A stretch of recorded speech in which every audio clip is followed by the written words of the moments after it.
निष्ठाय श्रीमते भक्तिवेदांत स्वामी निति नामिने नमस्ते सारस्वते देवे गौरवाणी प्रचारिणे निर्विशेष शून्यवादी पाश्चात्य देशतारिणे नमो महावदन्याय कृष्ण प्रेम प्रदायते कृष्णाय कृष्ण चैतन्य नाम्ने गौरद्विषे नमः। हे कृष्ण करुणा सिंधु दीनबंधो जगत्पते गोपेश गोपिका कांत राधा कांत नमोस्तुते तप्त कांचन गौरांगी राधे वृंदावनेश्वरी वृषभानुसुते देवी प्रणमामि हरिप्रिये वाञ्छाकल्पतरुभ्यश्च कृपा सिन्धुभ्य एव च पतितानां पावनेभ्यो वैष्णवेभ्यो नमो नमः।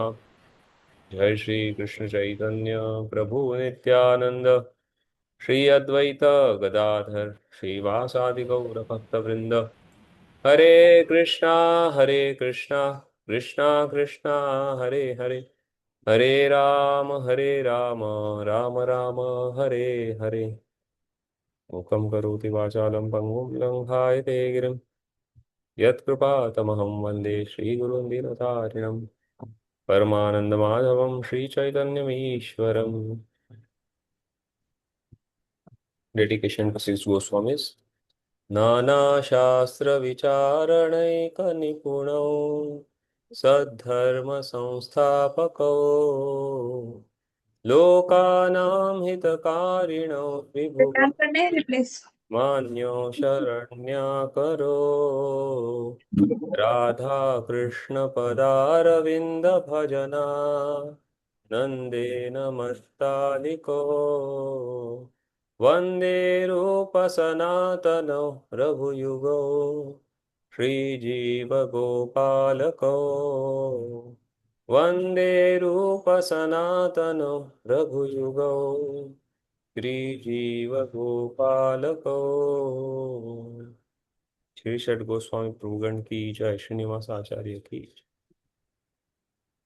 Hare Krishna. So, welcome all the devotees back to our course. So, as you all aware, we have completed chapter 3 last time, and now we are entering into the chapter 4. So, in the chapter 3, we discussed.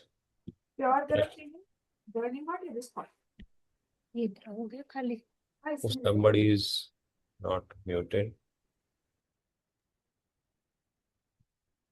So, we discussed what is the eligibility of a candidate for accepting devotional service, and that we saw as attraction. Then we discussed that attraction comes by some previous service, and that previous service comes by the causeless mercy of a devotee. And then we discussed which type of devotee. So then we discussed 3 levels of bhaktas: Uttama, Madhyama, and Kanistha. And then we, on the basis of uh, explanation given by Srila Vishwanath Chakravarti Thakur, we understood that primarily it is Madhyamadikari who offers that mercy. However, it could be any of the 3, but primarily it is Madhyamadikari. And then we also discussed that once somebody takes to Krishna consciousness or devotional service, then there are some things which will help him in making advancement in Krishna consciousness. And that is how we saw the 3 grades of somebody which we called as eligibility for making advancement. So 3 grades of eligibility to advance. So that also we saw as Uttama, Madhyama, and Kanistha, and based on the faith and knowledge. These were the criteria presented by Srila Rupa Goswami, and we saw that how Uttama grade, Uttama grade devotee, neophyte devotee is strong in faith and convinced, and he can convince others. He is strong in knowledge. He can defeat the opposing opinions. And Madhyama Adhikari, he has strong faith. He is convinced for himself, but not always he can convince others. And in terms of knowledge, he's having good knowledge, but he cannot always defeat others' opinions. And in the third Kanishta grade, we saw that that person has a weak faith, which is easily swayed, and he has a very weak knowledge, cannot offer arguments to the opposing element. So based on faith and knowledge, these grades were explained. So if somebody is situated in a higher grade, then he makes better advancement or quicker advancement. That is what we understood from the explanation of Rupa Goswami. And then further, we saw that there are two major impediments for advancement. No, before that, we saw the four types of Kanishta Adhikaris. So the four types of Kanishta Adhikari were those who are distressed, those who are desirous of wealth, those who are wise and learned, and those who are inquisitive. And we saw that these are, as explained by Lord Shri Krishna in Bhagavad Gita, these are all pious personalities who are fortunate that in their such situations they are taking shelter of Krishna. Their motivation in taking shelter of Krishna is not always pure devotion. Their motivation is either of these four, but the good thing is they are taking shelter of Krishna. So based on that, we saw that that's why, because they are taking shelter of Krishna, that's why they are eligible candidate to be considered in a lower grade Kanishta Adhikari. But because their motivation is not yet fully pure, so that's why they are of lower grade. That is what the explanation was given. And then finally, we saw that there are two impediments to advancement in devotional service, and that is bhukti and mukti. Bhukti is sense enjoyment or sense pleasures, and mukti is wanting to get freed from all material distress or wanting to merge into the supreme. So that is what the whole chapter explained. And then further ahead, we saw some quotations based on how a devotee is actually very much regardless of mukti or liberation. He is not concerned about it. He is not bothered about it. Actually, both bhukti and mukti. So if somebody is not bothered about mukti, that means certainly he is not bothered about bhukti. There is no question. Because in the level, bhukti comes on a low level, mukti comes on a higher level. Basically, again, the same thing we discussed the three levels of happiness. One is level of happiness which comes from bhukti, second level of happiness that comes from mukti, and third level of happiness that comes from bhakti. That is the highest. So if somebody is not caring for the second level of happiness, that is mukti, then there is no question he will be considering anything about bhukti. So a devotee by nature, he disregards or is not so much worried about bhukti and mukti. And based on that, we saw many quotations as presented by Srila Rupa Goswami. And now in this chapter, again, the same thing will continue. There are very, very beautiful quotations presented by Rupa Goswami Pad in this chapter. So let us begin that by reading directly from the mouth or words of Srila Prabhupada. So turn by turn, devotees can read.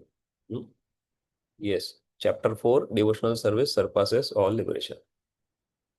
Shall I start from here? Yes, please. How much a devotee is seriously attached?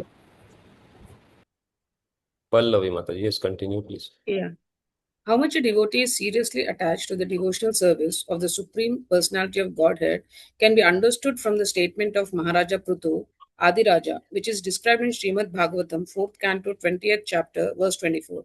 He prays to the Supreme Personality of Godhead thus: My dear Lord, if after taking liberation I have no chance of hearing the glories of your Lordship, glories chanted by pure devotees from the core of their hearts in praise of your lotus feet, and if I have no chance for this honey of transcendental bliss, then I shall never ask for liberation or this so called spiritual emancipation. I shall simply always pray unto your Lordship that you may give me millions of tongues and millions of ears so that I can constantly chant and hear of your transcendental glories. Thank you. Yes. Thank you. So you see the prayer of Prithu Maharaj, so clear. Hmm. What is saying that if I have no chance for this honey of transcendental bliss, hmm, then I shall never ask for liberation or so-called emancipation. So what is the priority?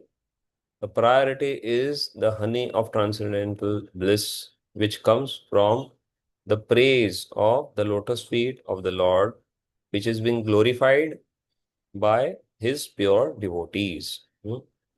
And because I have so much attraction for this,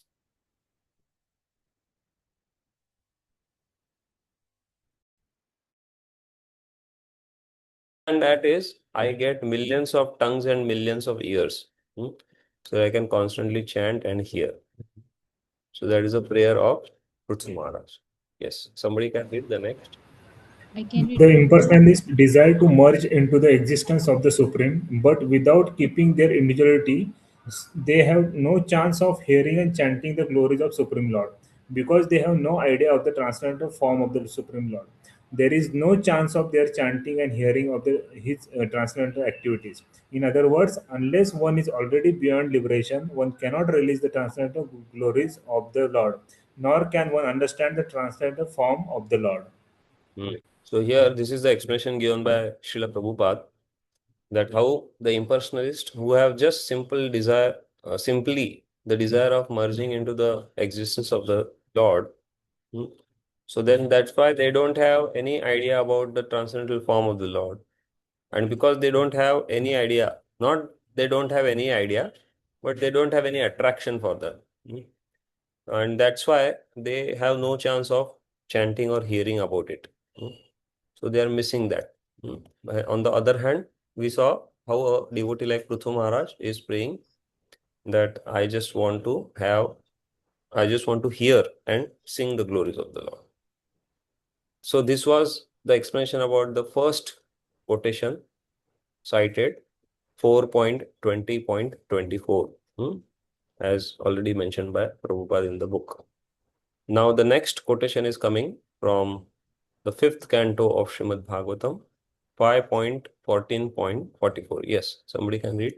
A similar statement is found in Srimad Bhagavatam, 5th canto, 14th chapter, verse 44. Sukadev Goswami addresses Parikshit Maharaja there and says, the great soul King Bharata was so much attached to the service of the lotus feet of Krishna that he very easily gave up his lordship over the earthly planet and his affection for his children, society, friends, royal opulence, and beautiful wife. He was so very lucky that the goddess of fortune was pleased to offer him all kinds of material concessions.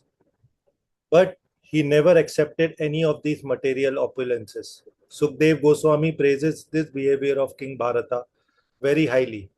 He says any person whose heart is attracted by the transcendental qualities of the Supreme Personality of Godhead, Madhusudana does not care even for that liberation, which is aspired to by many great sages. What to speak of material opulences? So you see, this is very, very striking example. So the verse is something like that. Yo dyus tyajan kshiti sutta swajanartha dharan. So it is very, very difficult to give up. Hmm? What it is very difficult to give up? It is very difficult to give up kingdom, one's family, one's wife, and even the opulences. And Bharat Maharaj had the opulences to such a degree that even the demigods, they were envying, hmm, his opulence. So we can understand what level of opulence he must be having. And he could easily give it up, hmm, Why? Because he had developed so much attraction to the beautiful form of the Lord and the service of the Lord. So therefore, Shukadeva Goswami at the end of this is concluding that any person whose heart is attracted by transcendental qualities of the Lord does not care even for that liberation, which is aspired to by many great sages. Then what to speak of material opulences, which Bharat Maharaj was having like anything. There was no comparison. So he could give it up. Why? Because he could even give up liberation. Then what to talk of material opulences? Yes, next. Hare Krishna, Prabhuji. May I read? You need not ask, just unmute and start Yeah, reading. yes, Prabhuji. In the Bhagavatam, 6th canto, 11th chapter, verse 25, there is a similar statement by Vritrasura who addresses the Lord as follows: My dear Lord, by leaving your transcendental service, I may be promoted to the planet called Dhruvaloka, the pole star, or I may gain lordship over all the planetary systems of the universe. But I do not aspire to this. Nor do I wish the mystic perfections of yoga practice, nor do I aspire to spiritual emancipation. All I wish for, my Lord, is your association and transcendental service eternally. So again, if you see here the analysis of this verse, very famous verse, these four verses of Srimad Bhagavatam, you can note it down: 6, 11, 24, 25, 26, and 27. These are wonderful prayers by Vritrasura, and this is Bhagavatam summarized, we can say. So Mahavishnu Swami Maharaj would always stress very much on these verses. So these are very beautiful shlokas and prayers by Vritrasura. And he's saying here, Na naka prishtham, na cha parameshtham, na sarvabhauman, na rasadhipatyam. Naka prishtham. Naka prishtham means the topmost planet, that is Dhruvaloka. Na parameshtham. Parameshthi is nothing but the position of Brahmaji. Na parameshtham, na sarvabhaumam. And Sarvabhaum is the king of entire Bhuloka. Sarvabhauma. And na Rasadhipatyam. Rasadhipatyam is the Rasatala, the planets below Bhuloka. So I am not desirous of any kind of kingdom in this regard. So can you imagine what it is? Just think about so many things we are having in our mind. If I get this, if I get that. And what all things Vritrasura is rejecting. It is beyond imagination, actually. But why that is there? Because he has got that strong attraction for the association of the devotees and transcendental service of the Lord. Na yoga siddhir. He is saying, Na yoga siddhir apunar bhavam va. I do not want any yoga siddhi also. So these yoga siddhis, which are 8 in number, Anima, Lagima, Prapti, Ishita, Vashita, etc. So these mystic perfection one who has is actually, they are all material, as Prabhupada has mentioned, but then it attracts the minds of the people in general. And people in general tend to think such person who is displaying mystic perfections to be some extraordinary. And there is always a chance that he can manipulate the minds of those whom he has influenced. So that's a big asset in itself.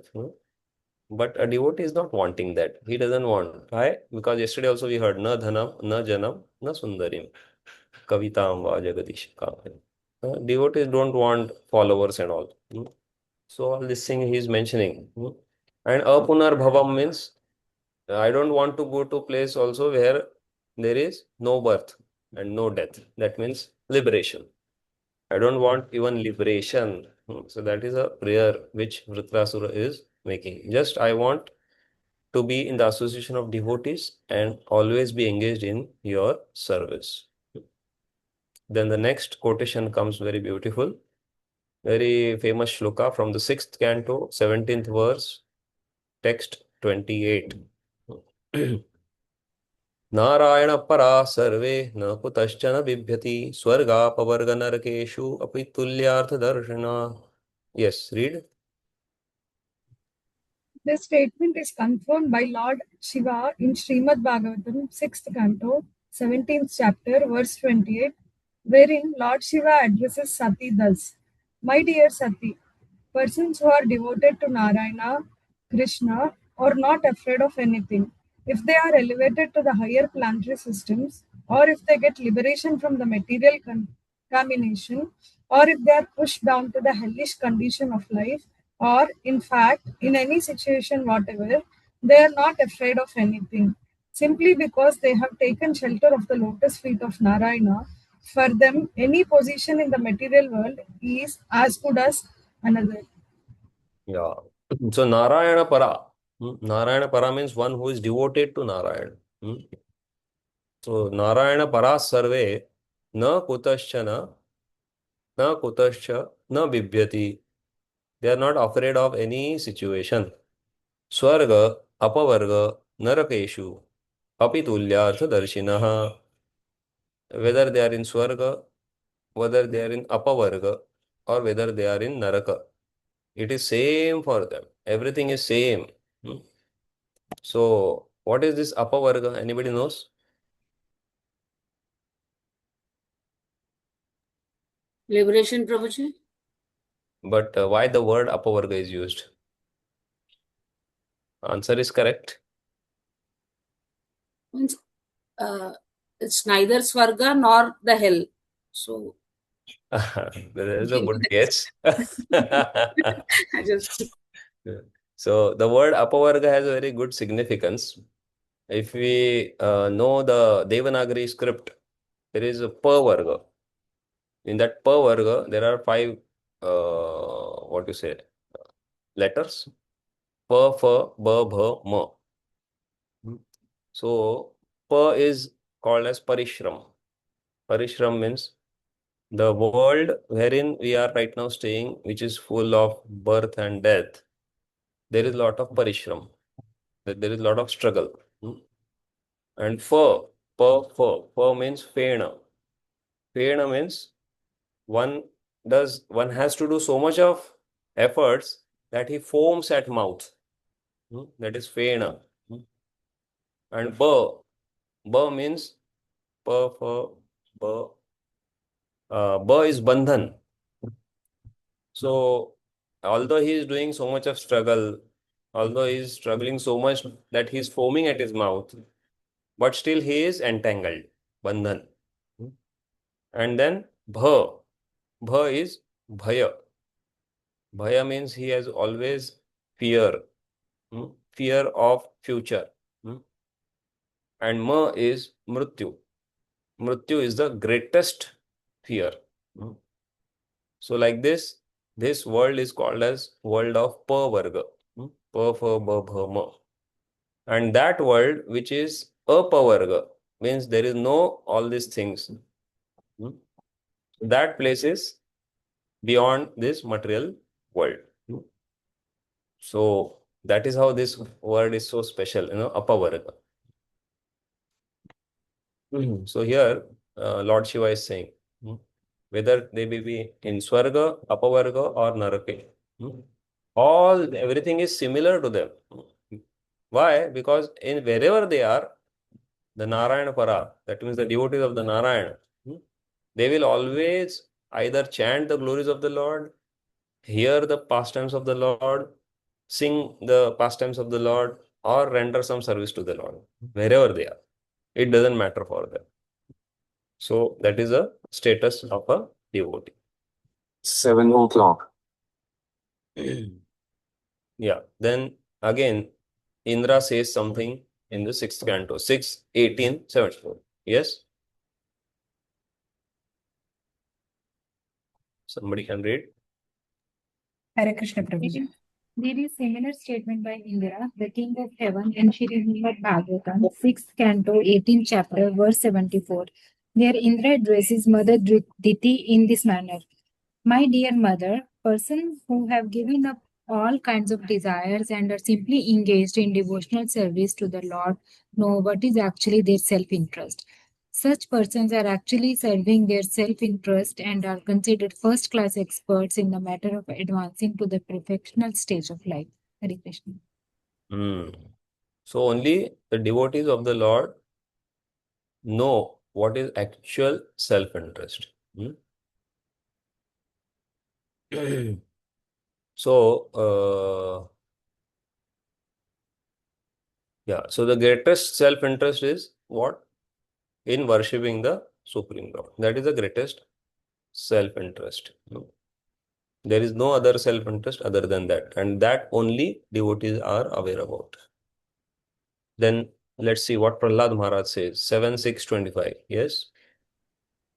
Hare Krishna. In the seventh canto of Bhagavatam, 6th chapter, verse 25, Maharaj Prahlad says, my dear friends born into atheistic families, if you can please the Supreme Personality of Godhead, Krishna, then there is nothing more rare in this world. In other words, if the Supreme Lord Krishna is pleased with you, then any desire you may have within the core of your heart can be fulfilled without any doubt. As such, what is the use of elevating yourself by the results of fruitive activities, which are automatically achieved in all events by the modes of material nature? And what is the use for you of spiritual emancipation or liberation from material bondage? If you are always engaged in chanting the glories of the Supreme Lord and always relishing the nectar of the lotus feet of the Lord, then there is no necessity for any of these. By this statement of Prahlad Maharaj, it is clearly understood that one who takes pleasure in chanting and hearing the transcendental glories of the Lord has already surpassed all kinds of material benedictions, including the results of pious fruitive activities, sacrifices, and even liberation from material bondage. Hare Krishna. So it is like, again, the same levels of happiness, the bhukti, mukti, and bhakti. So if we compare in terms of, currency notes, so bhukti is like 5 paisa, mukti is like 1 rupee, and bhakti, the pleasure of bhakti is like crores of rupees. So if somebody has crores of rupees, does he have 1 rupee with him? Does he have 5 paisa with him? Yes. So it is like that. So if somebody is experiencing the pleasure of bhakti, then for him all the pleasures are there. The point is he is not after it. Whereas one who has not yet experienced the pleasure of bhakti, then he is after all those pleasures. So, but devotee is not like that. And that's why here Prahlad Maharaj is saying that why you want to elevate yourself uh, by the results of fruitive activities, karma kand, you want to do karma kand and go to swarga. You will anyways automatically achieve it by the events of modes of nature. If you behave in a good mode, sattva guna, you will anyways get the benefit. You don't have to do anything separate for that. But on the other hand, he is saying if you are engaged in chanting the glories of the Lord, then there is absolutely no necessity for any of this, because you will feel the pleasure which is much more higher than all these things. And then Prabhupada is concluding that one who is taking pleasure in chanting and hearing has already surpassed all kinds of material benedictions, including the pious spiritual activities, sacrifices, and even liberation from material bondage. Yes. And then now again in 7th canto, quotation is given 7.8.42. Yes.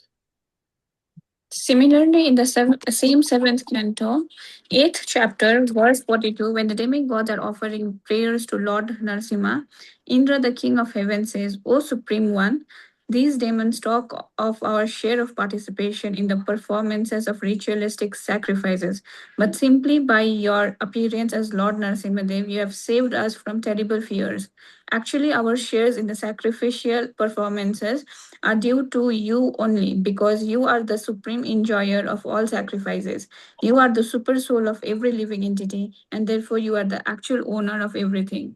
Long were our hearts always filled with fear of this demon, Hiranyakashipu, but you are so kind toward us that by killing him you have removed that fear from within our hearts and have given us the chance to place your lordship within our hearts again.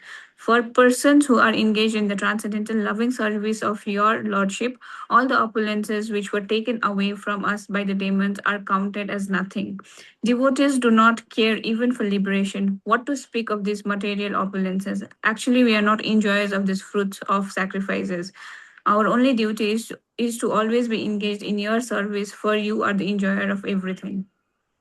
Yeah, so wonderful prayer, Actually, this is so much resonating with somewhat our own lives, because if you see Indra, uh, she is praying here that all these things belongs to you only, and nothing is ours. At the same time, there is a subtle attachment for Indraji towards this.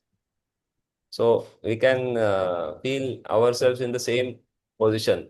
At one side, we know all this thing is not very important, but at the same time, we are not able to give it up also. So Indraji is saying something similar here.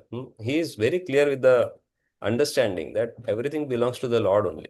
All the shares of sacrifice are meant for you only. And that's why now we have received the opulence back from this demon.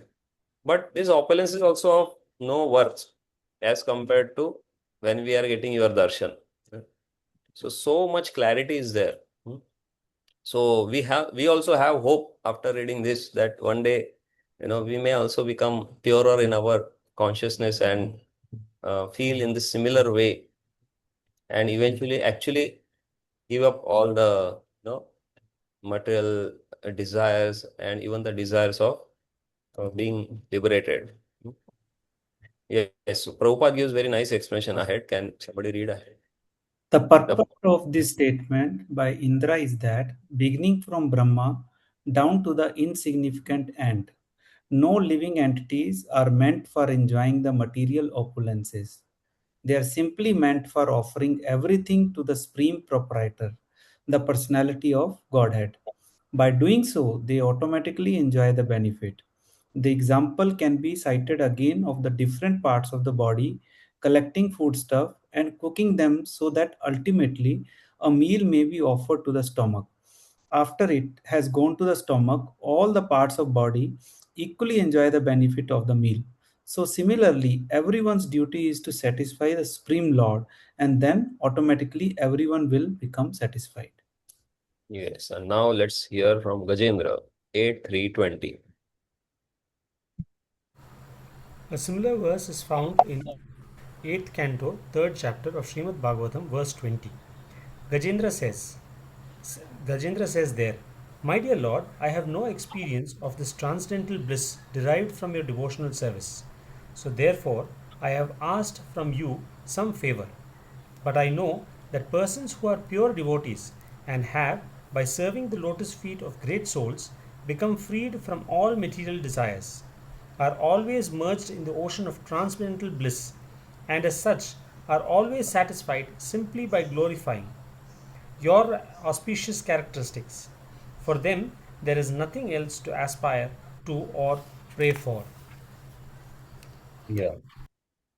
So, this is yet another hope-giving prayer for all of us, because we discussed the four neophyte devotees, four categories. In that, Gajendra was one example for which category? Anybody remembers? Artha. Artha. Artha. And what's the meaning? Distress. Distressed. Correct.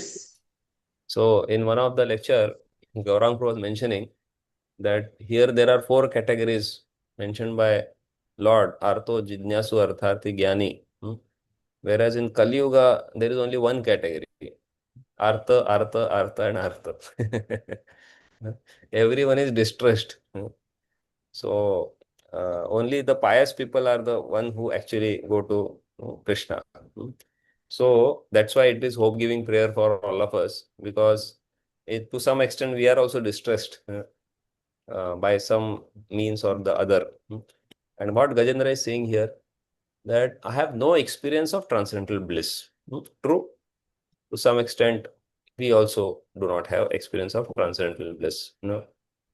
And so therefore I have asked for some favor, because I don't have experience of transcendental bliss. That's why I have asked something which is not transcendental. That is what he is mentioning indirectly. But I know that persons who are pure devotees and have, by serving the lotus feet of great souls, become freed from material desires, are always merged in the ocean of transcendental bliss. So great souls are freed from material desires and merged in transcendental bliss. And they are simply satisfied in glorifying your characteristics. So that is how this wonderful prayer is by Gajendra. Yes, now this is another prayer, verse, where Lord of Vaikuntha himself is saying. So this is in regards to discussion between Lord and Durvasa Muni. After Durvasa Muni creates that demon to kill Ambarish Maharaj. So then the Sudarshan Chakra is after Durvasa Muni, after the demon is being killed. And Durvasa Muni is running here and there everywhere. And finally he reaches Vaikuntha and requests Lord that please save me from this Sudarshan.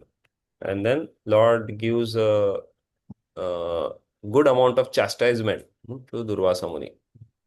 And in that series of prayers or series of verses, Lord is saying, yes, somebody can read it. In the ninth canto of Bhagavatam, 4th chapter, verse 67, the Lord of Vaikuntha replies to Durvasa Muni thus: My pure devotees are always satisfied being engaged in devotional service, and therefore they do not aspire even after the 5 liberated stages, which are 1. To be one with me, 2nd, to achieve residence on my planets, 3rd, to have my opulences, 4th, to possess bodily features similar to mine, and 5th, to gain personal association with me. So when they are not interested even in these liberated positions, you can know how little they care for material opulences or material liberation. So again here, same thing. Devotees are satisfied with engagement of devotional service. And that's why Salokyadi Chatushtayam Matsevaya Praditam Te Salokyadi Chatushtayam Nechanti Na Ichanti. Devotees do not desire for what? Salokyadi Chatushtayam. Salokya. Yesterday we, previous class we explained that, 5 types of liberation. So, and that Lord is saying Salokyadi Chatushtayam. He's talking about only 4. So, why he's talking about only 4? Why not the 5th one? Anybody remembers the 5 types?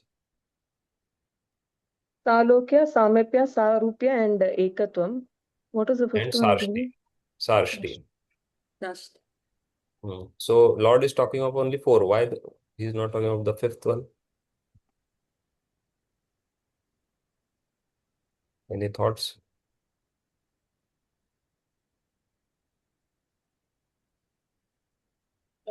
To gain personal association is nothing but going to Krishna Loka, Prabhuji. No. First of all, which he has omitted. Prabhupada mentions all the 5, but if we see the actual verse, in that only Salokyadi Chatushtayam. So again same, Salokya, Sarshti. Salokya is same planet. Sarshti is similar opulence. Samipya is nearness to the Lord. Sarupya is same features as that of the Lord. and ekatva is merging into the Lord. So out of this, which one is omitted by the Lord? Merging into the Lord. Yes, because already Lord knows that devotees will not bother about that. They may at least think of the four, but no question about the fifth one. But here in this particular verse, then Lord is saying, devotees are not even bothered about the four types of liberation, because they have developed so much of happiness in my service. They are satisfied in my service. So then the argument is given, if they are not worried about liberation, then what will they worry about the material opulences? Why will they worry about material opulences? So that is a argument.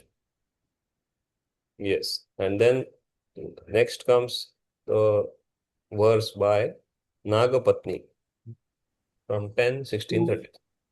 Yes. Hare Krishna. Similar prayer by the similar prayer of the Nagapatnis, wives of the Kaliya serpent, in the 10th canto of Srimad Bhagavatam, 16th chapter, verse 37. The Nagapatni says there, Dear Lord, the dust of your lotus feet is very wonderful. Any person who is fortunate enough to achieve this dust does not care for heavenly planets, lordship over all the planetary systems, the mystic perfections of yoga, or even liberation from material existence. In other words, anyone who adores the dust of your lotus feet does not care a fig for all other perfection stages. Hare Krishna. So again, the same thing. This verse is also similar to what Vritrasura had said in the 6th canto previously I mentioned. So you can note down and later on study. Same wordings are there. Na naka prishtam na sarvabhauman na parameshtam na rasadhipatyam na yoga siddhir apunarbhavam va vanchanti yad pada rajap prapanna. So those who have attained the dust of your lotus feet, they will not hanker for anything of these things. So this is a prayer by Nagapatnis, wives of Kaliya. Okay, now the prayer of personified Vedas, 10:87:21. Yes. There is a similar statement in the 10th canto, 87th chapter, verse 21, wherein the Shrutis, the Vedas personified, pray to the Lord as follows. Dear Lord, it is very difficult to understand spiritual knowledge. Your appearance here, just as you are, is to explain to us this most difficult subject of knowledge of the Spirit. As such, your devotees who have left their domestic comforts to associate with the liberated acharyas, teachers, are now fully merged in the devotional service of your Lordship, and thus they do not care for any so called liberation.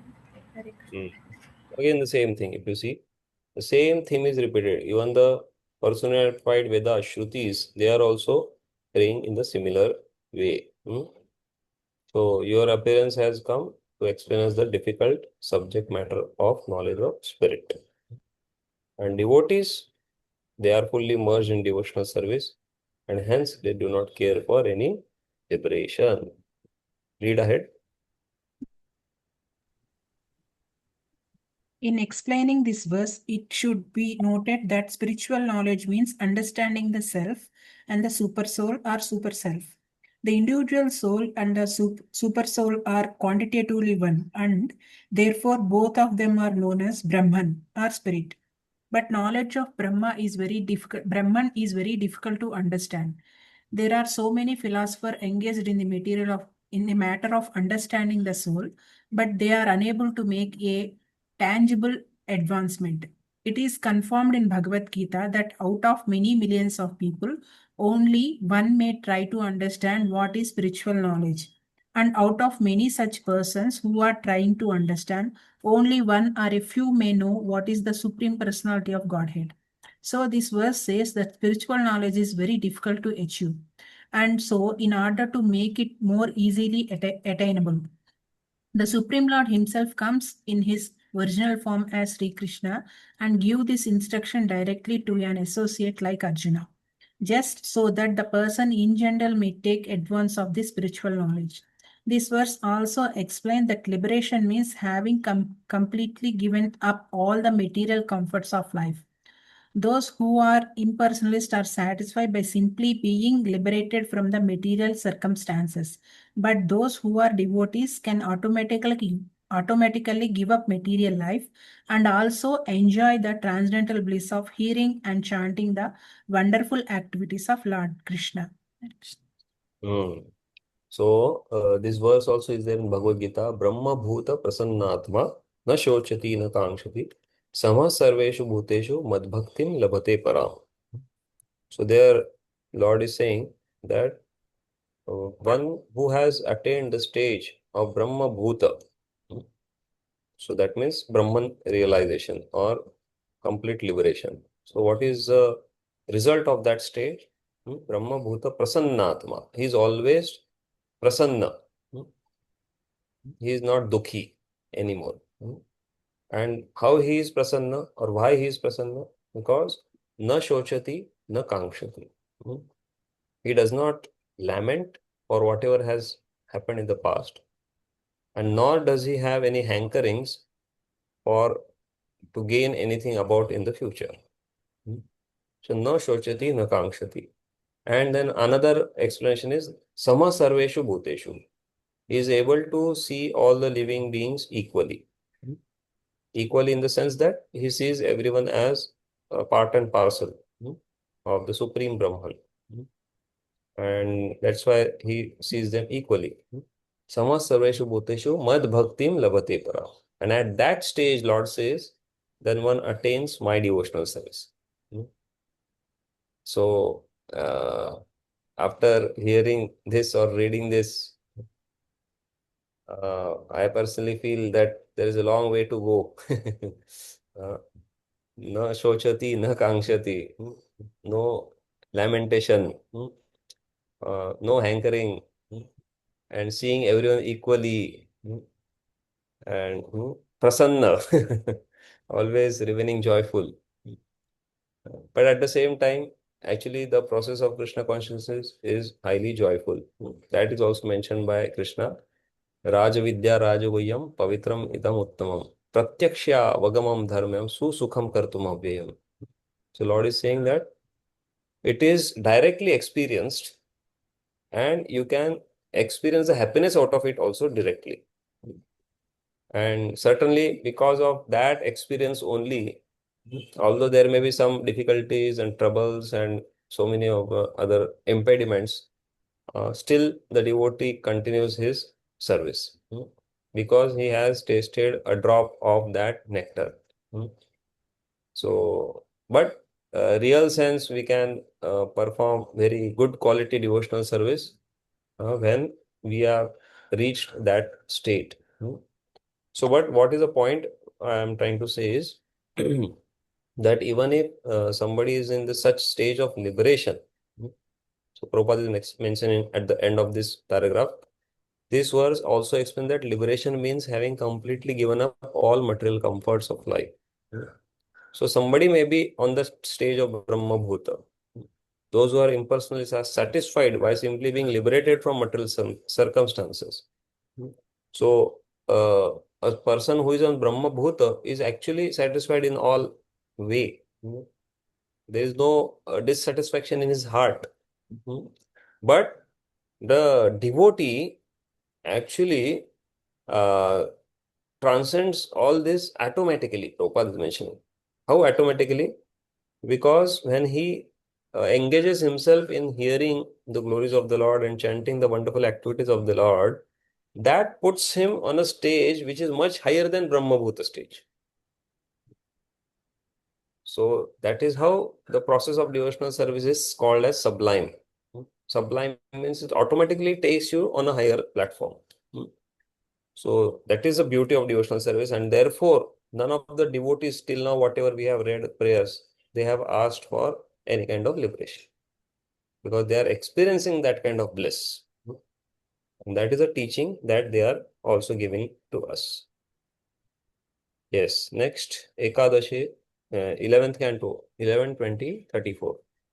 In the 11th cantos of Srimad Bhagavatam, 20th chapter, verse 34, Lord Krishna says to Uddhava, "My dear Uddhava, the devotees who have completely taken shelter of my service are so steadfast in devotional service that they have no other desire. Even if they are offered the 4 kinds of spiritual opulence, they will refuse to accept them. So, what to speak of their desiring anything within the material world?" Similarly, Lord Krishna says in another passage of Bhagavatam, 11th cantos, 14th chapter, verse 14, "My dear Uddhava, a person whose consciousness is completely absorbed in my thoughts and activity does not aspire even to occupy the post of Brahma, or the post of Indra, or the post of lordship over the planets, or the 8 kind of mystic perfection, or even liberation itself. In the 12th cantos of Okay, Srimad okay, Bhagavatam, enough. Thank you. So these are the two separate quotations which just now Mataji read. So first was from 11:20:34, and there we saw that devotees are so steadfast that they have no other desire, and they will refuse all kinds of opulences also. And then after that, the next verse, now Lord is saying here. Just imagine, it is very amazing how Rupa Goswami has collected these verses, So the first verse was from Vrittasura. Similar verse was from Nagapatnis. And now similar verse, Lord himself is saying. So again, you can note it down and study on your own later, or analyze it. 11, 14, 14. Where Lord is saying, "Na parameshtyam, na mahendra dhishyam, na sarvabhauman, na rasadhipatyam, na yoga siddhir apunarbhavam va, mayyar pitatmechati madvinan." So same thing, na parameshtyam, na mahendra dhishyam, na sarvabhauman, na rasadhipatyam. So yoga siddhi, apunarbhava, doesn't want anything, but he only wants me. So this is a beauty of devotional service. Yes, next 12:10:6. in 12th cantos of Srimad Bhagavatam, 10th chapter, verse 6, Lord Shiva says to Devi, "My dear Devi, this great Brahmana says, Markandeya has attained unflinching faith and devotion unto the Supreme Personality of Godhead. And as such, he does not aspire after any benediction, including liberation from the material world." So again, similar one, Markandeya, regarding Markandeya Rishi. He has so much faith and devotion that he does not aspire for any benediction. So direct example of a devotee is presented over here. And now, very beautiful 2 verses come from Padma Purana. In Padma Purana, there is a section called as Kartik Mahatmya, the glories of the month of Kartik. So, Srila Prabhupada so very beautifully explains these 2 verses. We all sing this Damodar Ashtakam every year in Kartik. So the 2 verses from that are chosen by Rupa Goswami Pad. One is Varam Deva Mokshanna Mokshavadhim Va Nachanyam Vrineham Vareshadapiha Idanteva Purnatha Gopala Balam Sada Me Manasya Virastanki Manyai. So, oh my Lord, Varandeva, I am asking a benediction from you.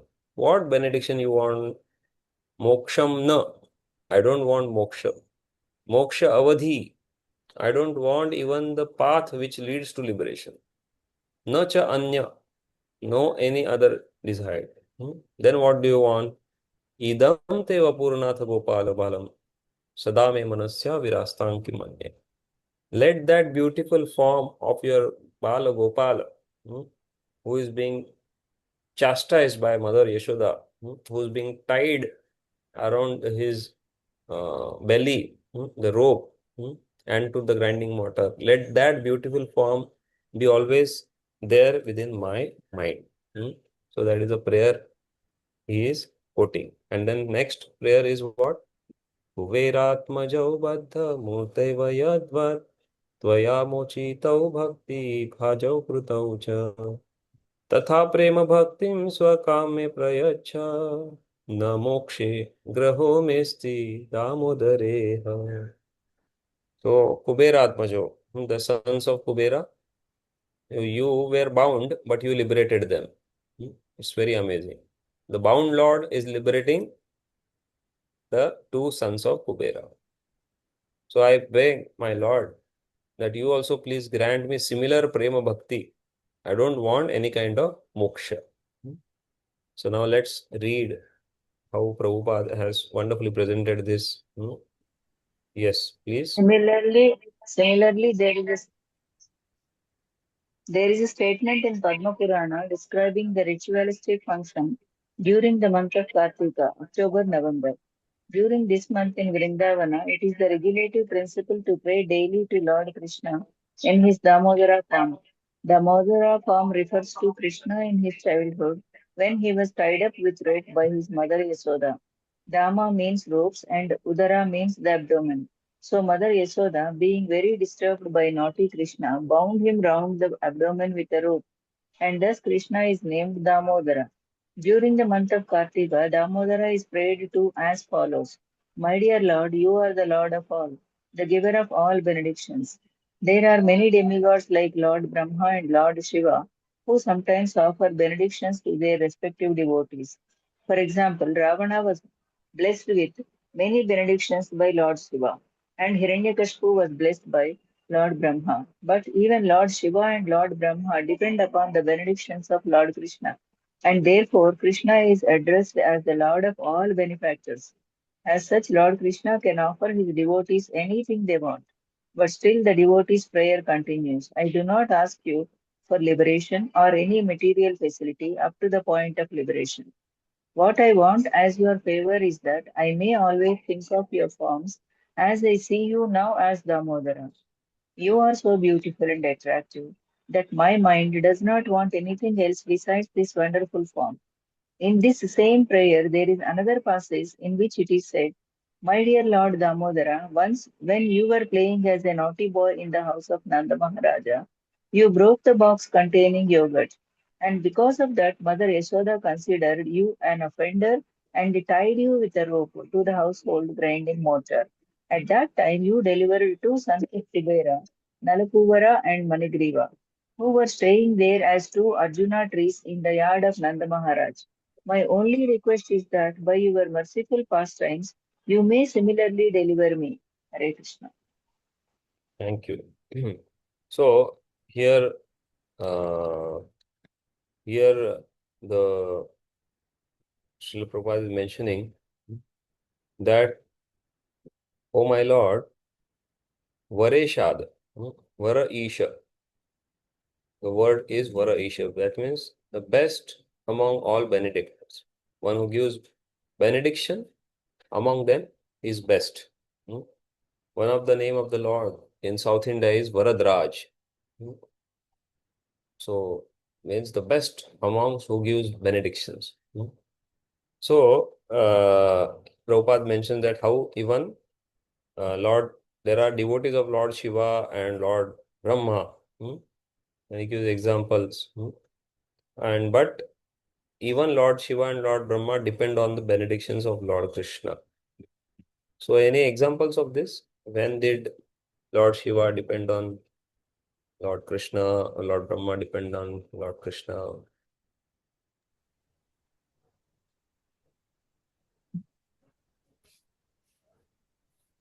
Lord Shiva and Mohini, when Leela is there, Prabhuji, Vishnumurti saved him from that.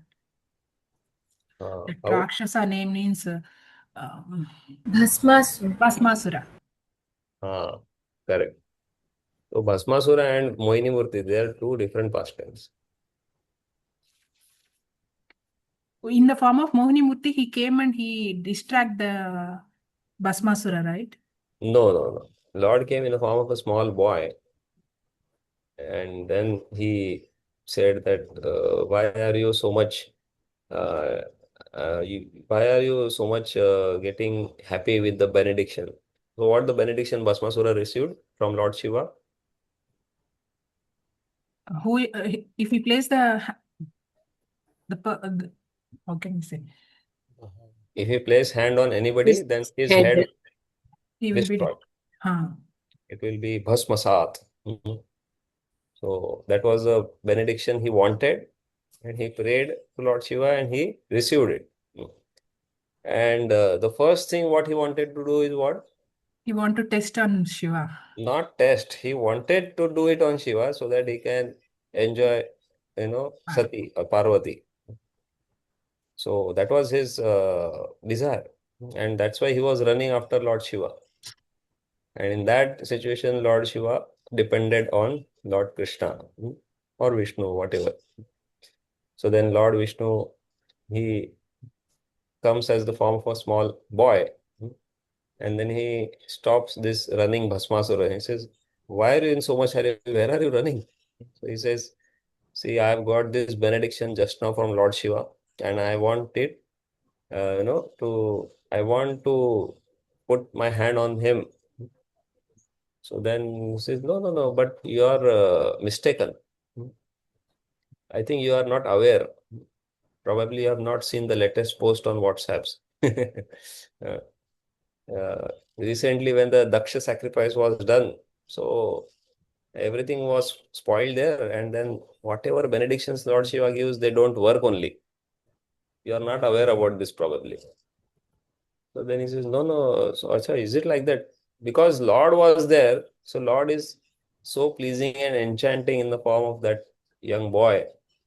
So then he gets convinced. He said, see, if you don't believe, just touch your hand on your head. Nothing will happen. Trust me.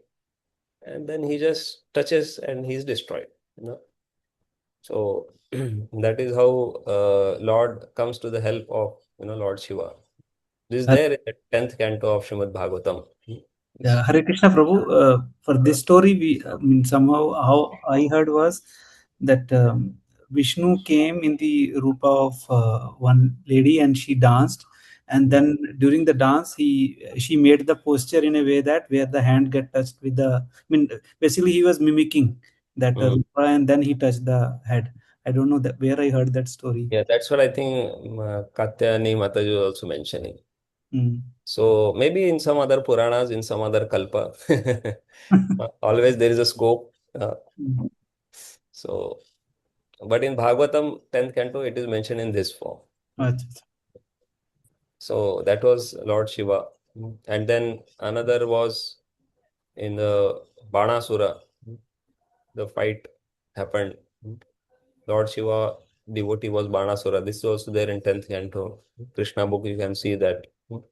So then how, actually Lord Shiva then finally says to Banasura, nothing can, stand in front of Lord Krishna. Lord Shiva actually fights on behalf of Banasura with Lord Krishna. That is there. But then finally he, he loses the war. And what about Brahmaji? Can we cite During the Hiranyaksha and Hiranyaksha. sorry, Varaha Avatar. What Brahmaji had to do there? He gave a benediction that he cannot be killed right away. Who gave that benediction? Brahma gave to Hiranyaksha. Hiranyakashipu. Hiranyakashipu. What benediction he gave? Whatever the list was put forth by Hiranyakashipu. Not day, not night, neither inside nor outside. All those things. So now that only Lord could fulfill all this, and then still he could deliver Hiranyakashipu. Yes. Any other? Ravana also, Prabhuji. Ravana also, he gave boon to Brahma gave boon to Ravana. What? He should not kill by any Devatas are asuras. He just missed the humans. So Krishna came as Rama in human form. Yes. Any other?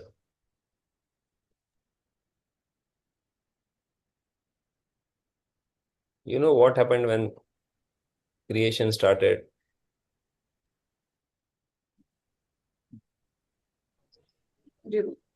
Brahma heard the sound tappa, tappa, like he did tapasya. But why did he hear that sound? Before that, what happened? It was very dark and he could not identify what to do, and he was totally like in despair. So and he was alone on the lotus flower. Just now took birth. I was wondering now what to do. And strong winds were blowing. Even the lotus was waving, So just imagine you are in a secluded place alone. It's all pitch dark. Only some waves, you are able to hear strong waves, and you are resting on something that is also moving. So such a fearful situation. So Brahmaji went down to find out what is the source of this lotus. And he goes down, but he doesn't see anything. Again, he comes up and sits, and then he hears this word, tapa, tapa. Then he performs tapasya. What tapasya has to be done, that also Lord inspires from him from within his heart. And then he does that, and then he gets the darshan of Garbhodakshai Vishnu, who was lying down the ocean inside the universe. So this is how Lord Brahma is also dependent on Lord Vishnu. So that is why Lord is called as Varada Isha. And that is how this is explained. Okay, so next paragraph. Prabhupada explains the story of how these two sons took birth as trees in the courtyard of Nanda Maharaj. Go ahead. The story behind this verse is that the two sons of Kuvera, the treasurer of the demigods, were puffed up on the account of the opulence of their father. And so once on a heavenly planet, they were enjoying themselves in a lake with some naked damsels of heaven. At that time, the great saint Narada Muni was passing on the road and was sorry to see the behavior of the sons of Kuvera. Seeing Narada passing by, the damsels of heaven covered their bodies with cloth, but the two sons, being drunkards, did not have this decency. Narada became angry with their behavior and cursed them thus, "You have no sense. So it is better if you become trees instead of the sons of Kuvera."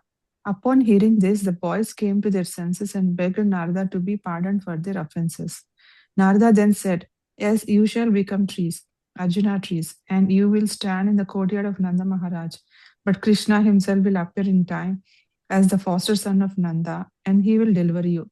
In other words, the curse of Narada was a benediction to the sons of Kuvera, because indirectly it was foretold that they would be able to receive the favor of Lord Krishna. After that, Kuvera's two sons stood as two big Arjuna trees in the courtyard of Nanda Maharaja until Lord Damodara, in order to fulfill the desire of Narada, dragged the grinding mortar to which he was tied and struck the two trees, violently causing them to fall down. From out of these fallen trees came Nalakuvara and Manigriva, who had by then become great devotees of the Lord.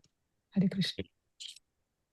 So this obviously a little out of topic, but then how even curse from a devotee can be benediction, is a very good example.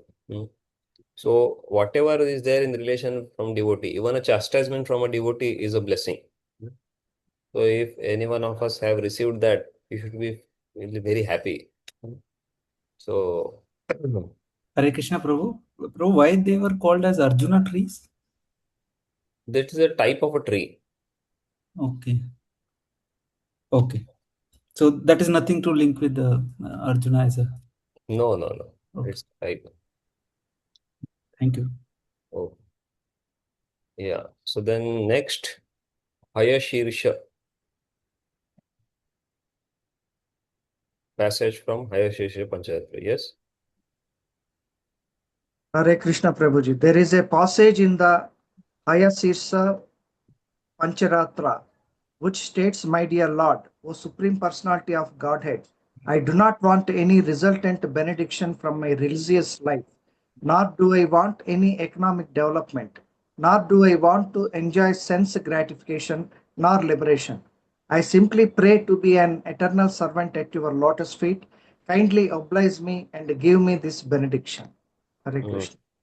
So dharma, artha, kama, moksha. I don't want any of this. I am simply kindly oblige me and give me this benediction to be eternal servant at your lotus feet. Yes, next. In the same Hayashirsha Pancharata, after Narasimhadev wanted to give benedictions to Prahlad Maharaj, Prahlad did not accept any material benediction and simply asked the favor of the Lord to remain his eternal devotee. In this connection, Prahlad Maharaj cited the example of Hanuman, the eternal servant of Lord Ramchandra, who also set an example by never asking any material favor from the Lord. He always remained engaged in the Lord's service. That is the ideal character of Hanuman, for which he is still worshipped by all devotees.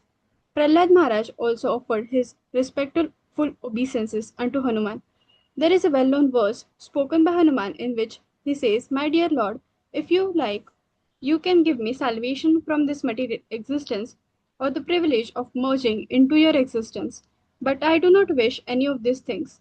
I do not want anything which diminishes my relationship with you as servant to master even after liberation. Hare Krishna. So, Narasimhadev is wanting to give benediction to Prahlad Maharaj, and Prahlad Maharaj is not asking anything in favor.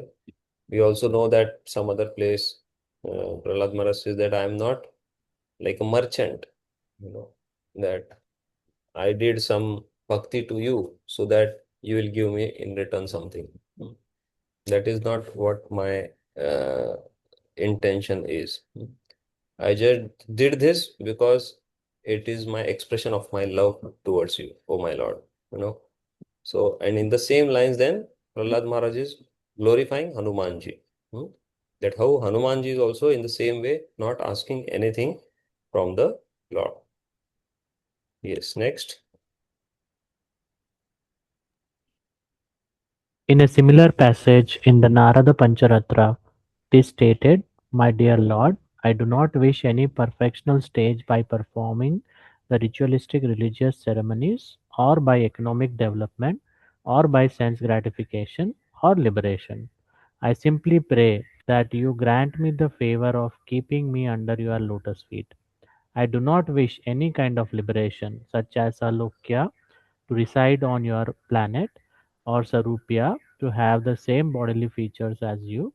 I simply pray for your favor that I may be always engaged in your loving service. Next. Next comes very famous verse. So it is as follows. Muktanam api siddhanam narayana parayanaha sudurlabha prashantatma kotishvapi mahamune. So muktanam api siddhanam narayana parayana sudurlabha prashantatma kotishvapi mahamune. So it's the devotees of the Lord are extremely rare. So how rare they are, let us actually hear from Prabhupada. Yes. Similarly, in the 6th canto, 14th chapter, verse 5 of Srimad Bhagavatam, Maharaja Parikshit inquires from Sukdev Goswami, My dear Brahmana, I understand that the demon Vratsura was a greatly sinful person and that his mentality was completely absorbed in the modes of passion and ignorance. How did he develop to such a perfectional stage of devotional service to Narayana? I have heard that even great persons who have undergone severe austerities and who are liberated with full knowledge must strive to become devotees of the Lord. It is understood that such persons are very rare and almost never to be seen. So I am astonished that Vratsura became such a devotee. In the above verse, the Just a most minute. Hare Krishna. Yeah. Please continue. In the above verse, the most important thing to be noted is that there may be many liberated persons who have merged into the existence of the impersonal Brahman, but a devotee of the Supreme Personality of Godhead, Narayana, is very, very rare. Even out of millions of liberated persons, only one is fortunate enough to become a devotee. So, all of you are aware about this story of Vritrasura from Bhagavatam? Yeah. So, Parikshit, Shukadeva Goswami is describing the story that he was in such a big demon body till he had such an amazing consciousness of that of a devotee. And then after hearing all this, then how he chastises Indra, that why are you so much worried? You have got the astra given by Lord himself. So just charge that upon me and you can kill me. Why are you worried? In this way, he is inciting Indra to do his duty. And then after everything is done, then he makes these prayers, the 4 verses which I shared with all of you. Then he recites those prayers, and then Indra with his Vajra, he is cutting his neck. And it takes about 1 year for Indra to cut the neck, because it is explained that he was so much in samadhi, in remembrance of the Lord, that it took Indra 1 year, to cut the neck itself. And then after hearing this wonderful description about Vritrasura, Parikshit Maharaj is asking this question, that I have heard that Muktanam api siddhanam narayana parayana sudurlabha prashantatma koteshopi mahamune, that among many millions who are liberated and perfect in knowledge, out of that one may become a devotee of the Lord. So such devotees are prashantatma, peaceful, and sudurlabha, extremely rare. So how come this Vritrasura in the body of demon was such a great devotee? Please explain that to me. That is the question Parikshit Maharaj is putting forward to Shukadeva Goswami. And then in return, Shukadeva Goswami explains how Vritrasura gets this demon body. Then he explains the story of Chitraketu Maharaj. So that way the pastime is there. So the point here is again the same thing, that those who are even liberated, for them also to become devotee is very rare. This is how, or in other words, we can say that only a devotee is actually fully liberated, already liberated.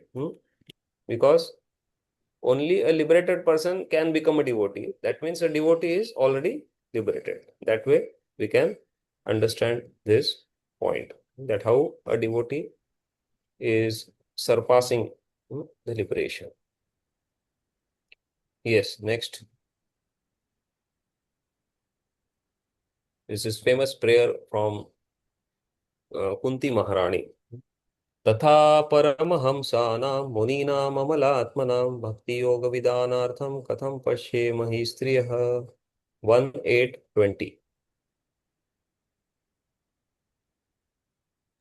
Who has not yet read? Srimad Bhagavatam, 1st Canto, 8th chapter, verse 20. Queen Kunti is praying to Lord Krishna at the time of his departure. My dear Krishna, you are so great that you are inconceivable even to great stalwart scholars and paramahamsas, fully liberated souls. So, if such great sages who are transcendental to all the reactions of material existence are unable to know you, then as far as we are concerned, belonging to the less intelligent woman class, how is it possible for us to know your glories? How can we understand you? In this verse, the particular thing to be noted is that the personality of Godhead is not understood by great liberated persons, but only by devotees such as Queen Kunti in her humbleness. Although she was a woman and was considered less intelligent than a man, she realized the glories of Krishna. That is the purport of this verse.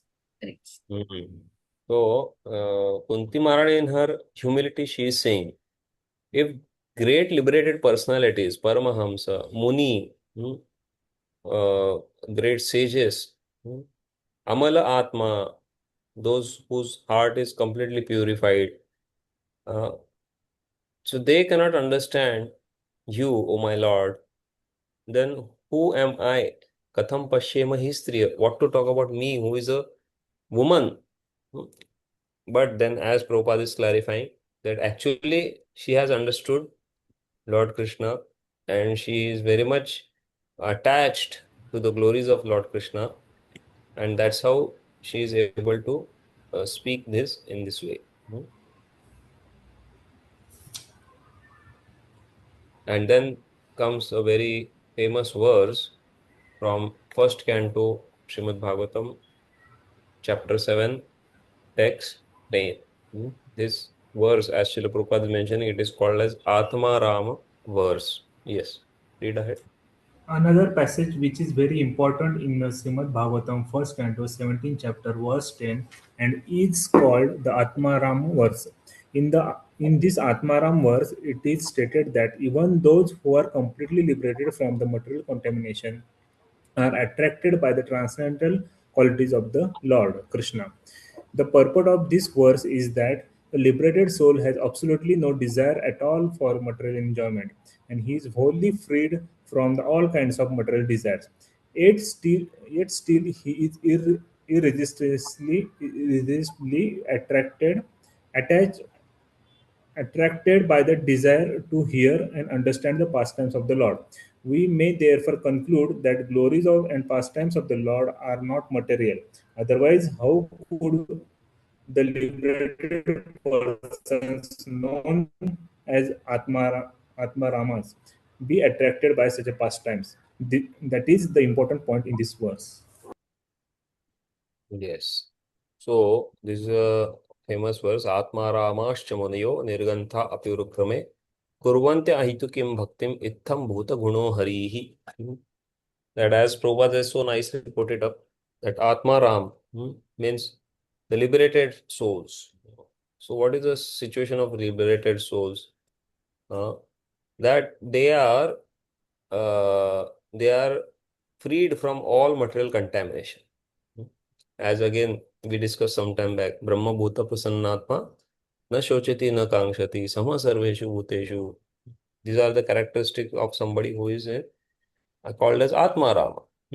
So even such a person who is completely freed from material desires, is getting attracted to the glories of the Lord. How is it possible? Because the glories of the Lord are much more attractive than the state of liberation. Because of that, the liberated souls are getting attracted to the glories of the Lord. And that is what Prabhupada has mentioned. And that's why we can understand the glories of the Lord or pastimes of the Lord are not material.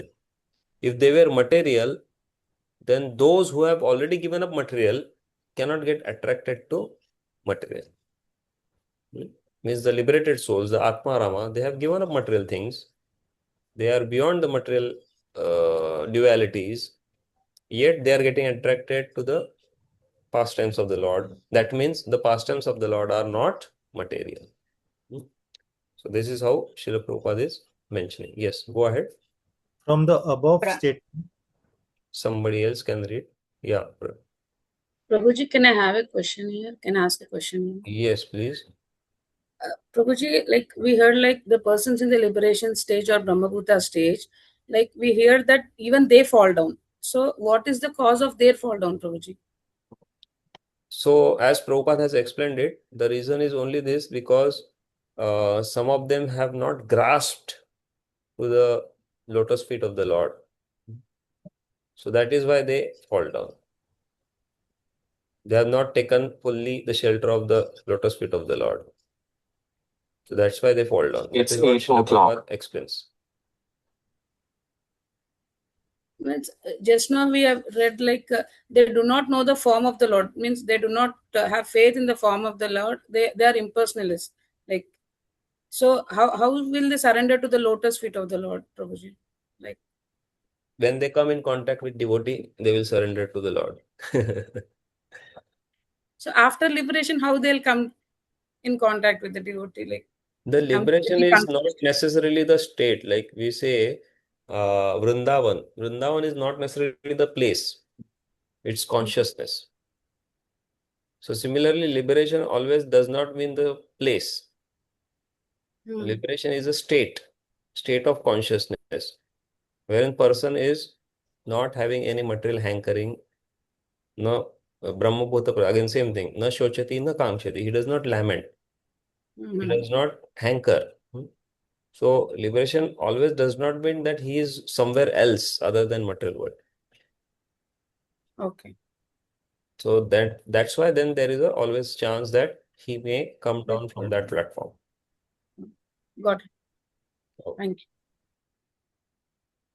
From the above statement, it is found that a devotee is not after any of the stages of liberation. There are 5 stages of liberation already explained as being: first, to become one with the Lord; second, to live on the same planet as the Lord; third, to obtain the same bodily features as the Lord; fourth, to have the same opulences as the Lord; and fifth, to have constant association with the Lord. Out of these 5 liberated stages, the one which is known as Sayujya, or to merge into the existence of the Lord, is the last to be accepted by a devotee. The other 4 liberations, although not desired by devotees, still are not against the devotional ideals. Some of the liberated persons who have achieved these 4 stages of liberation may also develop affection for Krishna and be promoted to the Goloka Vrindavan planet in the spiritual sky.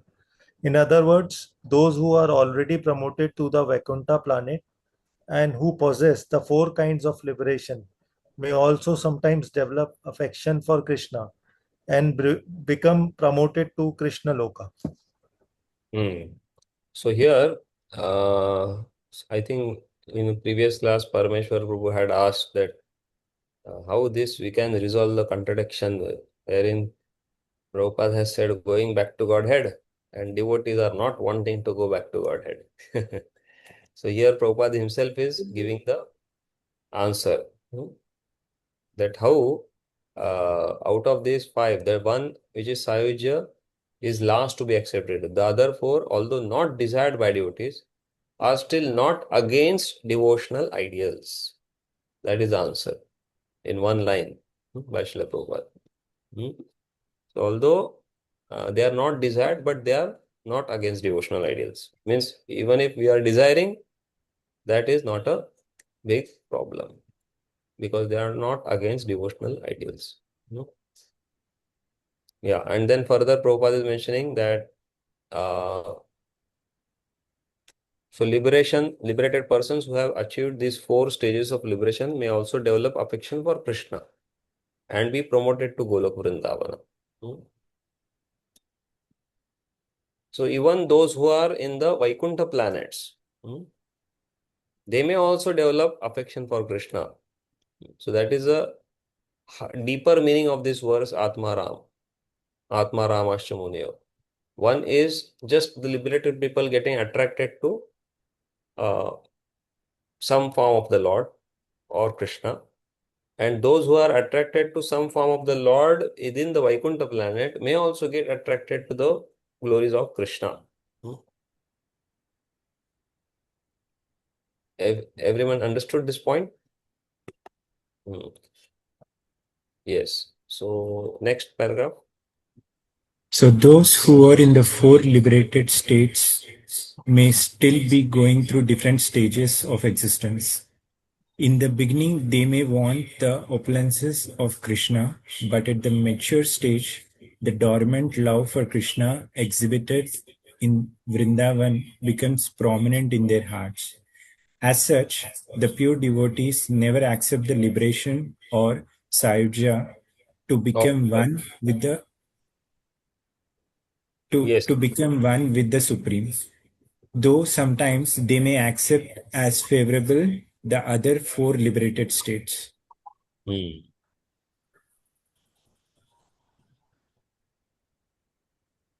I continue? Yeah, just a minute.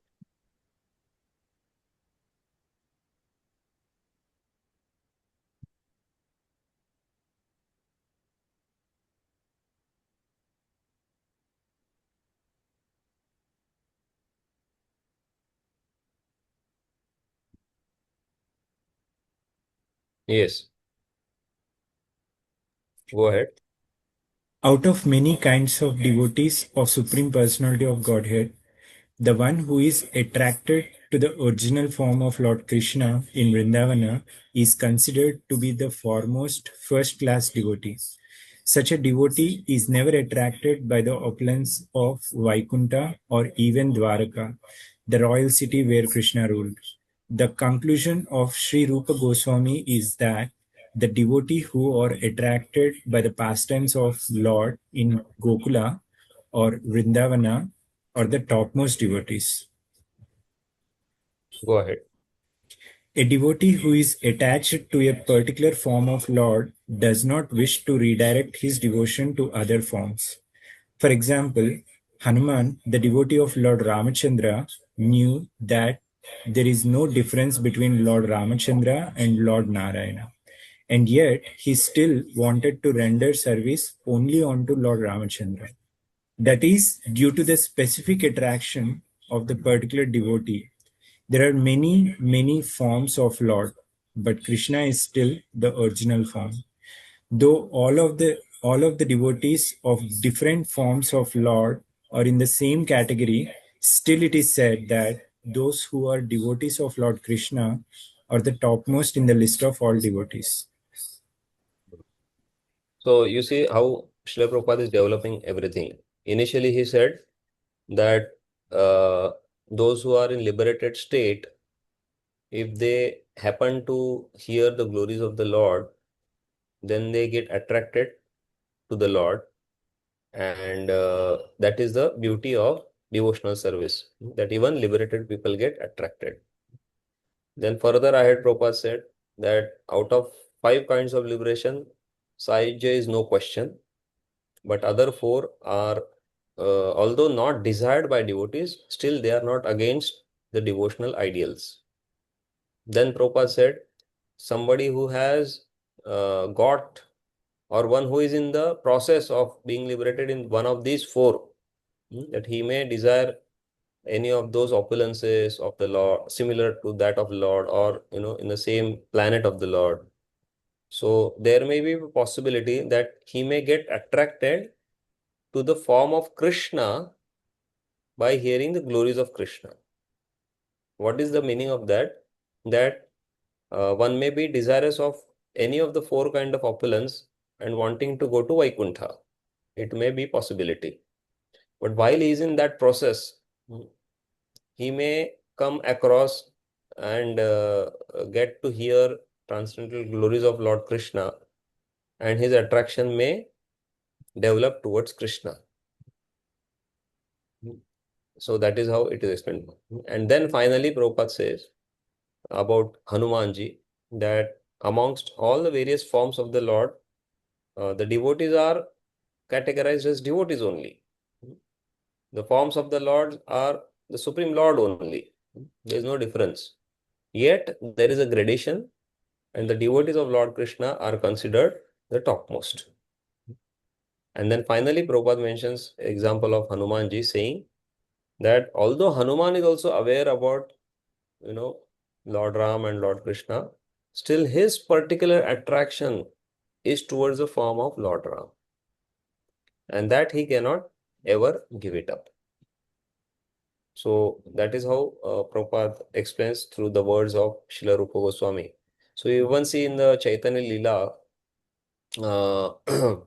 this younger brother of Rupa and Sanatan Goswami was Anupam. And when they both were initiated from Sri Chaitanya Mahaprabhu.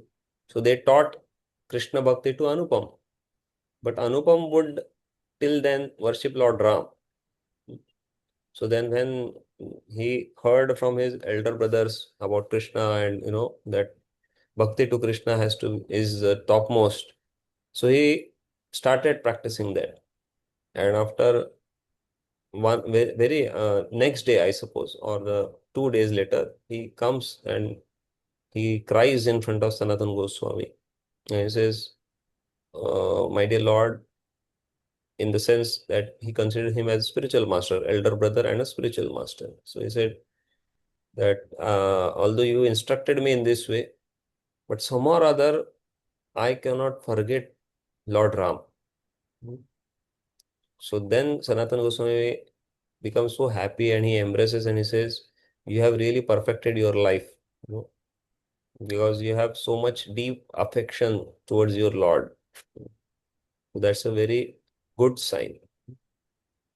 So even Murari Gupta, we see he is nothing but Hanumanji.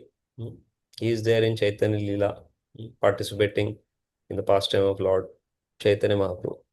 But still he is knowing that he is Lord Chaitanya and my worshipable Lord is Sri Ram. Even we see Hanumanji in Jagannath Puri. So still, although he is serving Lord Jagannath, still his heart is for Lord Ram. So that is how it is, Achintya Bheda Bhed. So that is how this chapter concludes. So any questions or comments? Hare Krishna Prabhuji, if anyone apart from the Sayuja, if anyone reach on the same planet as the Lord, and from there he get attracted to the Krishna, then he reach to the Goloka? So when Prabhupada is explaining all this, it appears like that. But when we hear from our acharyas and other places, it is not that from any Vaikuntha land one may go. It is a very rare thing. Once one situated himself in a particular relationship with the Lord, it is his, he loves to serve the Lord in that way, in that form.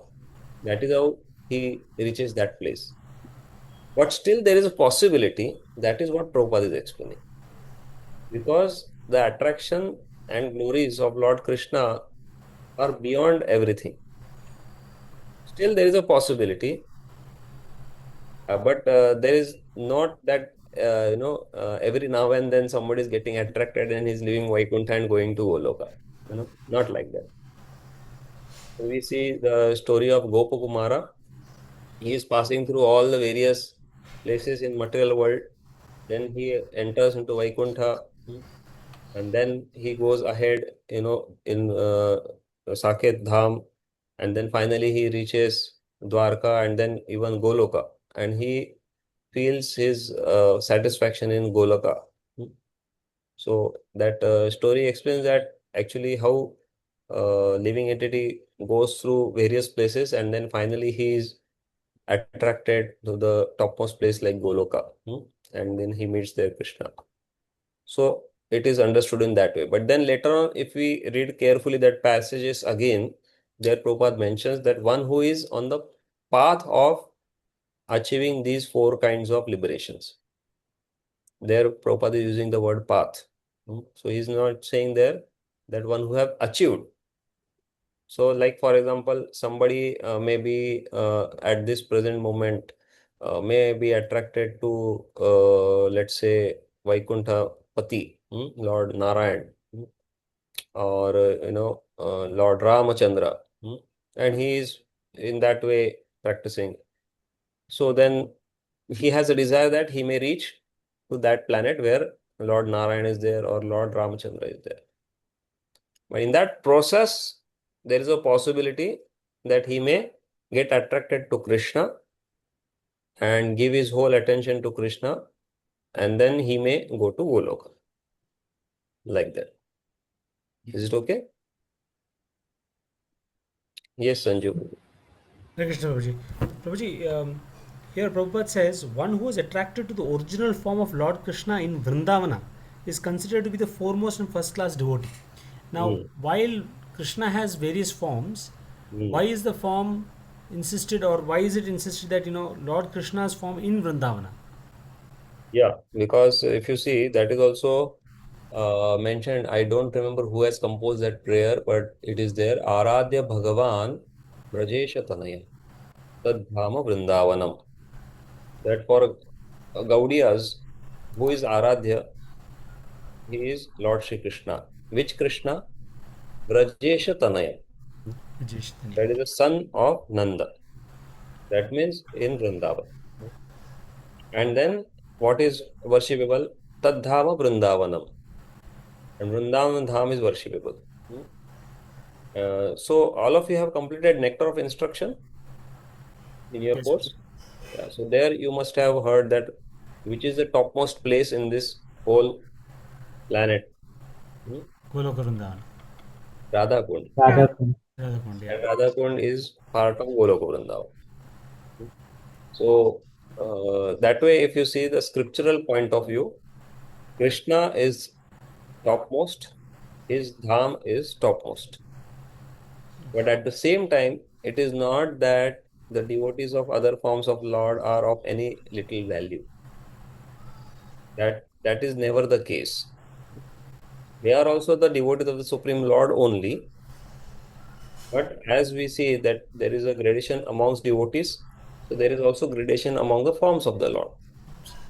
So we see in the Brahma Samhita also, Brahmaji mentions what?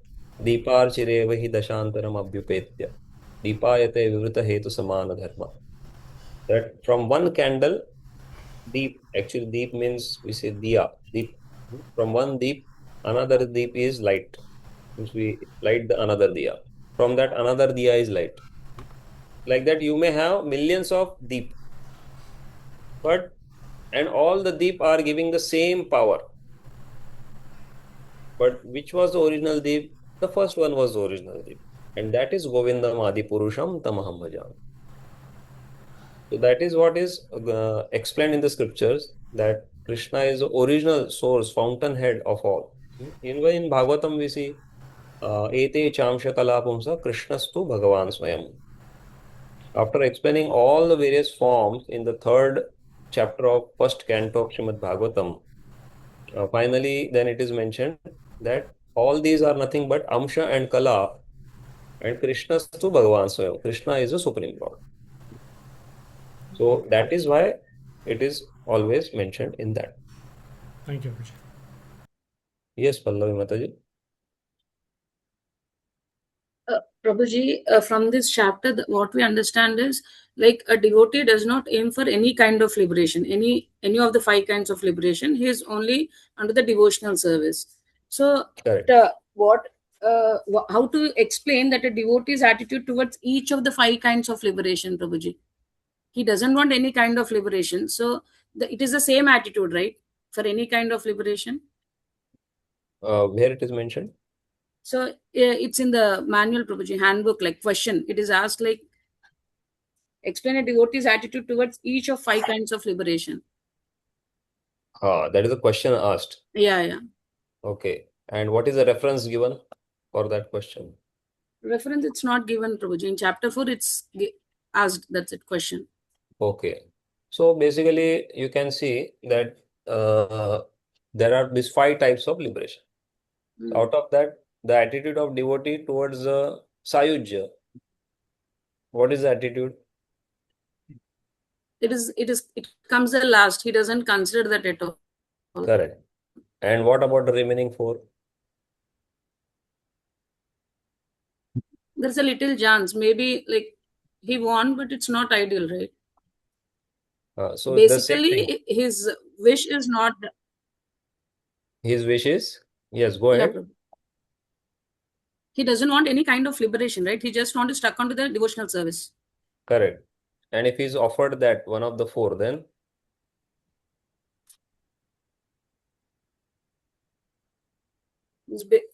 Not sure, Prabhuji. Based on the devotee, what he chooses. Samipya, is it? Anybody would like to answer? Samipya, closeness to God. No, no, no. Any of these four, if it is offered, then what is the attitude of devotee? He will He refuse. rejects He it, might not Prabhuji. be He rejects it, interested. right? Just a minute, just a minute. If everybody starts speaking, please raise your hands. He rejects it basically. Okay, that's your. I'm asking somebody else. Yeah. So Being basically, humble and in that, accepted. sorry. Yes, Umitra Mataji. So basically, if it is Salakya, with the closeness of God, he still would like to do devotional service. And what about the other two? Opulence of the Lord and similar form of the Lord. Yeah, those still would not desire. Maybe again, as Mataji Pallavi Mata said, that it depends on the devotee's mood. But So whatever that the is only devotional, asked. What is the attitude of devotee? to always do the to be in devotional service. So whatever the mode of liberation that you want, This is the it will answer. be a devotional This service. is the answer.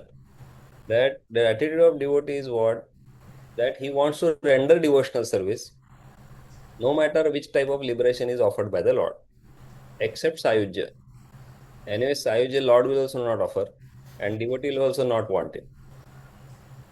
But if you see the first statement of Adi Raja, Prithu Maharaj is what?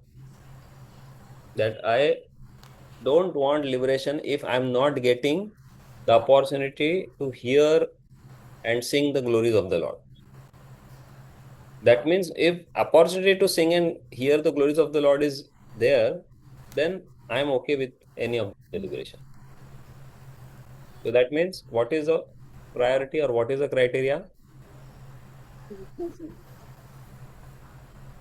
Devotional service, irrespective of the kind of liberation. Engaging in devotional service is the criteria. It doesn't matter which liberation or not. Okay? Prabhuji, I Yeah, had Prabhuji. Like it's a general answer for all five kinds of liberation, right? Rendering the devotional service. Yes, and not all five, only four. Only four. So four. So Yeah. when they have specifically asked that for each of the five kinds. So I didn't get that, Prabhuji. Other than Sayujya, it is general to all the four kinds of liberations, like. Correct. So question So that has should to be be the asked in answer. such a way that there will be some trouble for the student. Na? Yeah, so it's a tricky one. That's okay. Okay, Prabhuji. Thank Yeah. you. Yes, Mata. Yeah, Prabhuji. So, somebody who develops the love for Krishna form, like Vrindavan, but like people like also now, like Lord Chaitanya, he was like affectionate towards the Krishna form, who is Krishna itself, but he also has affectionate to Jagannath form. So Jagannath form is not different than Krishna. It's like Kali Yuga's Krishna form is Lord Jagannath. So how do we distinguish between Golaka or Vrindavan Krishna versus Jagannath? There is no difference. In Jagannath Ashtakam, the second verse says, Bhuje savye venum shirasi shikhi picham kaditate dupula netrante sahachari kataksham vidadate sada Srimad Vrindavan vasati lila parichoyo Jagannath Swami Nayana Pathagami Pathume. You are from Odisha? Yes. Okay. So this is there. That Lord Jagannath is what? Bhuje Savve Venam. He is holding flute in his hand. He is wearing peacock feather. And with his sidelong glances, he is glancing on his sahacharis, that is gopis. And where? Sada Srimad Vrindavana Vasati Leela Parichaya. He is always residing in Vrindavan. So Jagannath is nothing but Krishna in Vrindavan only. Only thing is, the difference between Jagannath is that he is Krishna in separation of Radharani. That is Lord Jagannath. Okay? Hare Krishna. So if you have devotion for Jagannath, don't worry.